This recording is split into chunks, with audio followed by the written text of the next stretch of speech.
आज के इस वीडियो में हम एक छोटा सा सेंटेंस स्ट्रक्चर सीखेंगे और इस तरह के सेंटेंसेस हम बहुत बोलते भी हैं और सुनते भी हैं। फॉर एग्जाम्पल, मेरे पास सुलह करने के अलावा कोई और चारा नहीं था। अब यहाँ बात हो रही है मेरे पास कोई और चारा नहीं था, ये पास्ट का हो गया।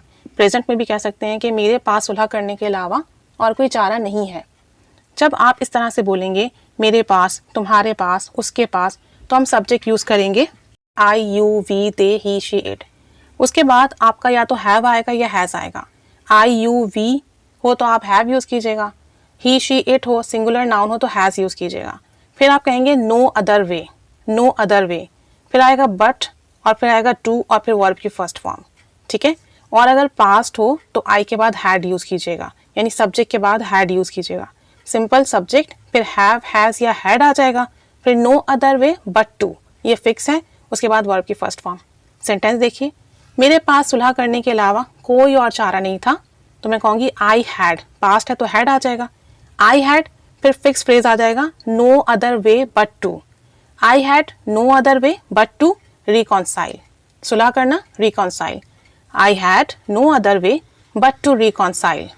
आई had no other way but to reconcile. एक और सेंटेंस देखें, मेरे पास उससे बात करने के सिवा कोई रास्ता नहीं था। फिर हम कहेंगे आई हैड, फिर आ जाएगा no other way but to talk to him. I had no other way but to talk to him. और प्रेजेंट में अगर सेंटेंस बनाए, उसके पास नौकरी करने के सिवा कोई और चारा नहीं है, कोई और रास्ता नहीं है, तो सिंपल ही आ जाएगा। ही के बाद चूंकि प्रेजेंट है तो हैज़ आएगा, ही हैज़, फिर फिक्स फ्रेज आ जाएगा no other way but to. He has no other way but to do the job. He has no other way but to do the job. मेरे पास सच बताने के सिवा कोई चारा नहीं है, कोई रास्ता नहीं है, तो मैं कहूँगी I have no other way but to tell the truth. I have no other way but to tell the truth. ठीक है। और इन सेंटेंसेस को आप ऐसे भी कह सकते हो, सच बताने के सिवा कोई चारा नहीं है। अब इसमें सब्जेक्ट नहीं है, सिंपल हम ये कह रहे हैं कि सच बताने के सिवा कोई चारा नहीं है, तो अब आप कहोगे देयर इज। ठीक है, देयर इज, फिर वही फिक्स फ्रेज आएगा no other way but to tell the truth. There is no other way but to tell the truth. खामोश रहने के सिवा कोई रास्ता नहीं है, कोई चारा नहीं है, इसमें भी सब्जेक्ट नहीं है, तो फिर ये देयर से शुरू होगा। There is no other way but to remain silent. There is no other way but to, फिर आ जाएगा रिमेन साइलेंट। तो सब्जेक्ट हो तो I, you, we, they, subject के बाद आपने हैव, हैज़ या हैड यूज़ करना है। सब्जेक्ट नहीं है तो देयर के बाद इज, या पास्ट हो तो देयर के बाद वॉज आ जाएगा।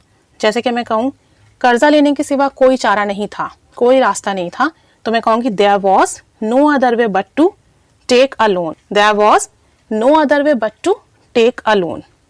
जवाब देने के सिवा कोई चारा नहीं था। There was no other way but to answer. There was no other way but to answer. तो दो तरीकों से हमने बनाया।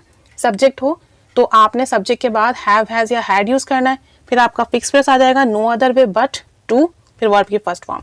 और अगर सब्जेक्ट ना हो तो देयर इज या देयर वॉज के बाद आपका फ्रेज आ जाएगा no other way but to और फिर वर्ब की फर्स्ट फॉर्म। तो अब आप कुछ सेंटेंसेस बनाइए, प्रैक्टिस कीजिए। Keep staying with us. Thanks for watching.